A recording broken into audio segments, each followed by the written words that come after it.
Hello and welcome to the Warhammer 40k Imperial Guard Tactics video. Now before we get into today's video, I would like to say a huge thank you to Ian Hanks for sending in some awesome pictures of his Valhallan Ice Warriors. Any of you who have watched this channel for any period of time know that I love classic metal minis, and this is a full army of classic Valhallan Ice Warriors. Absolutely love it. I could look at pictures of old minis all day, every day. Thank you for sending these in, Ian. They look absolutely fantastic. If anyone else has got any cool pictures they want to use, want me to use in my videos, please post them on my Facebook page. There will be a link down in the description below. So what I want to do today, guys, is take a quick look at how to score big secondary victory points using your strategic reserves. So a lot of secondary objectives in 9th edition are based around killing stuff. You know, you have things like Bring It Down, Titan Slayer, Attrition. But these your opponent can deny by bringing a list that doesn't really give up a lot of victory points by its composition, and or it might give up victory points, but it's really drawable, so it's hard to score those victory points. So instead, what we're looking at ones that don't really rely on interaction from your opponent, so you know, holding objectives off certain parts of the map. We're also going to look at a way of how to get the best out of some of those tax units. Like a lot of Imperial Guard players have started gravitating towards taking a brigade, but that does require you sometimes to take some sentinels, which could be seen as tax units.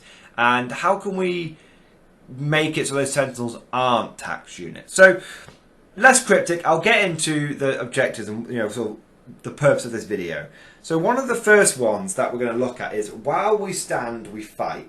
Now, I mentioned this objective in another video, not on this channel, but on my brother's channel, Schola Progenium. If you haven't gone and checked it out, we did a joint Voxcast on a quick summary of how to do well on the secondary objectives of 9th edition. So go and check that video out. It's on his channel, Schola Progenium. And what I mentioned in that video is that some elder players have been doing really well with While We Stand We Fight, because they've been taking, I think it's autarchs, and you can put 3 autarchs in reserves, you can bring them on last turn, and then they're still alive, so you get maximum points for it. Imperial Guard can do something similar with sentinels. So just so people understand what the objective While We Stand We Fight is essentially, when you select this objective, before the battle you identify which 3 models from your army have the highest points values. And for each one of those that is alive at the end of the game, you score 5 points. Now, this isn't going to help you if you're running things like tank commanders, because obviously they're like 225 points. But if you're running a pure infantry army, this is very interesting. So normally in a pure infantry army, I would always say you want to take 2 battalions. It's worth spending the extra 3 CP to get access to the 6 as troop slots. But you could take a brigade. If you take that brigade, you're going to want to take 3 sentinels as your tax. Now previously, in previous editions, those sentinels were a pure tax, and with the points increases in 9th edition, they became a really pure tax. Now, if you actually look at and get While We Stand We Fight, those sentinels could not may not be attacked. So what you can do with those sentinels is you can give them each like a las cannon, and so they're about 50 points each, or maybe 55 points each. Now if you then look at the rest of your pure infantry army, it's actually very unlikely that you're going to have another model which is just 55 points. Most of your officers, company commanders, are going to be about 35 to 40 points if you give them a bit of special gear. Same for your Lord Commissars. So what you do is it means that those sentinels are now your While We Stand We Fight models. So you take all 3 of them, 1 for each slot you have to take in your brigade, and you put them all into strategic reserve. And then when the dice off happens to see who goes first, you try and go second. Ideally you go second. If you go first, it's not the end of the world. And then what happens is it gets to turn 5, because there's no restriction on when you can bring strategic reserves in now. If you want to, it's not like an 8th, where if you wait too long your reserves die. If you don't bring them in by turn 3, they die. In 9th, you can bring your reserves in turn 5, no problem. So what you do is you wait until turn 5 comes along, You go second, you say, right, just, I'm going to bring these 3 sentinels in. Oh, look, they're all alive. I got the last turn of the game. They're all alive, and that's 15 points. And your opponent can do nothing to stop you. And suddenly, what was a tax unit, 55 point sentinel, suddenly ain't a tax unit anymore.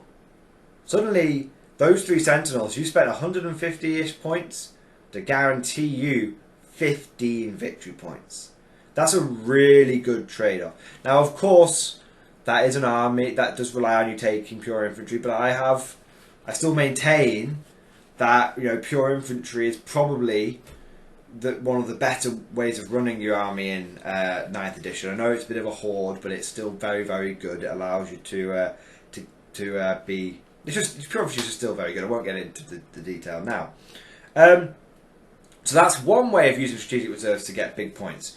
Another way is using scions. So a lot of players now are looking at going completely the other way.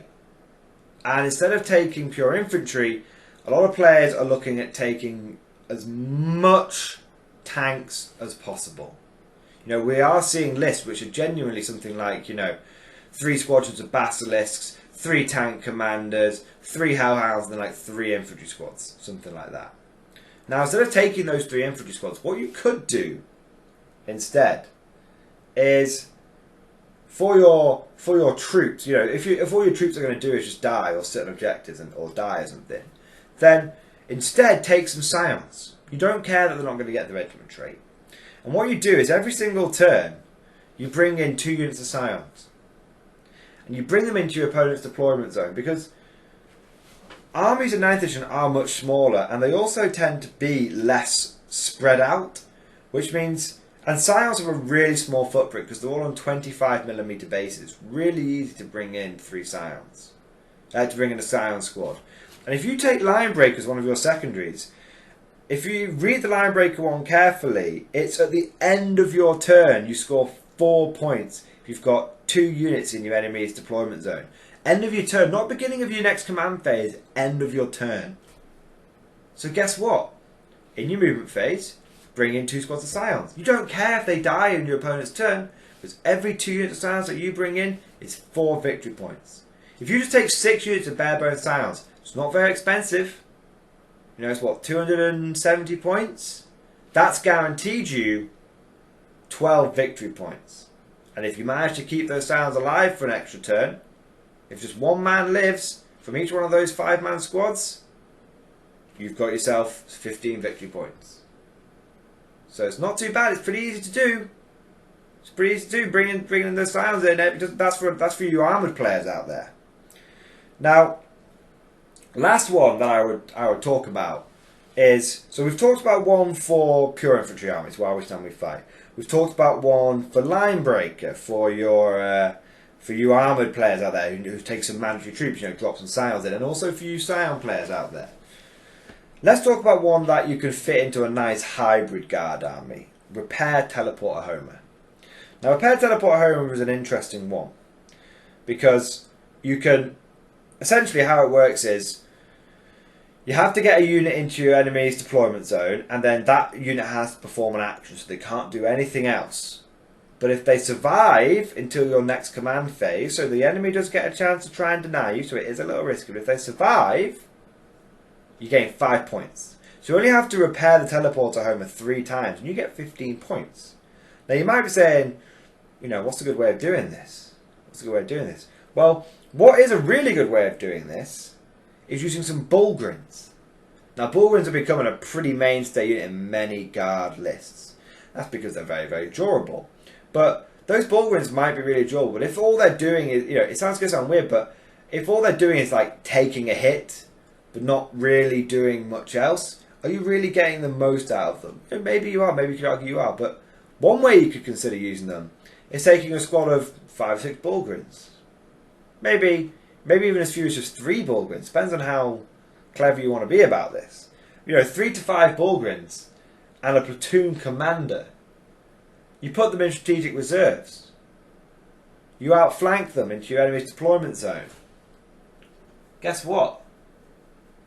Your Grins surround that platoon commander, and that platoon commander gets busy on repairing the teleport armor. And he can't be targeted because he's being protected by the Grins. Now, obviously you're going to want to have more than, 3 Grins, because the moment one of those Grins die, that platoon commander could be targeted. But, if unit of 5 Grins, you give them some slab shields, you use the stratagem, take cover on them to give them a +1 save. They're going to be difficult to shift, and every turn, they've got a small footprint as well. There's only 5 of them with the platoon commander sitting in the middle of them. That's a cheap character, and they can just sit there and just protect this guy. Maybe out of line of sight, out of some cover, behind some dense cover, making it really difficult for the enemy to target them, and he can just sit there every turn, just getting repair teleport home and maxing it out at 15 points. I did something similar to this using Black Templars and a squad of 5 Terminators. I just deep struck them in, nice small blue footprint, and the enemy couldn't target them, and I maxed out 15 points, and it actually caused me to go from losing the game hard to clawing back a draw. So if you want to see that again, that's that battle reports on Schola Progenium. So go and check that one out. So there you go, guys. Now what's really interesting is there is other ones you can pick. We didn't talk about engage on all fronts. That's another good one. You can just deep strike units in and make sure you've always got someone in your table quarters. But the reason I've picked these 3 out is because they don't take that many turns to score. You can get the majority of Linebreaker in 3 turns. You can get While We Stand We Fight in 1 turn at the end of the game. Repair Teleporter, it's only 3 turns to do it. Engage on all fronts, yeah, absolutely you can do that objective, but you have to be scoring it every single turn with 4 units in every table quarter, a unit in each table quarter every single turn. That's actually quite difficult, where these ones, it's actually kind of difficult for your opponent to stop you from doing them. It's really kind of difficult for your opponent to stop you from doing them. And you only have to get them off 3 times, and you're doing really well on scoring those secondaries. Another reason I've mentioned these 3 is each one of them is in a different category. No Mercy. While We Stand We Fight is under the No Mercy, No Respite category. Linebreakers in the Battlefield Supremacy category. Repair Teleporter Homer is under the Shadow Operations category. So in theory, if you wanted to, you could take all 3 of these objectives. You take all 3 of them. If you built your army around it, you could take a pure infantry army that gets While We Stand, While We Fight. While We Stand, We Fight. The enemy can't stop you. You can then take your Repair Teleporter Homer with a squad of Grins. The enemy is going to struggle to stop you. And you've got, if you're taking a brigade, you might have access to plenty of elite slots and some scions. You can be deep striking in and strategic reserving every turn with that Linebreaker, and the enemy is going to struggle to stop you. So in theory, if you took a pure infantry army, you could get all 3 of these, and you could max them out. That's 45 points that you get pretty much guaranteeing every single game. Then you just got to play the primary game, son. That's all you got to do. So keep that at the back of your mind. That's why I've mentioned these. Yeah, one is good for pure infantry. One is good for if you just want to take some tax, some tax sounds. One is, kind of generic. But in theory, these are all good for a pure infantry army if you build around it. So just keep that in the back of your mind. Hope you guys have enjoyed this video. I'm going to end it there. Quick tip Tactica. Thank you for watching. Hope you guys have enjoyed. If you've got any ideas on some other objectives that might be really good for this kind of strategic play, let me know. Put it down in the comment section below. Hope you guys have enjoyed this video. And of course, I'll see you guys next time.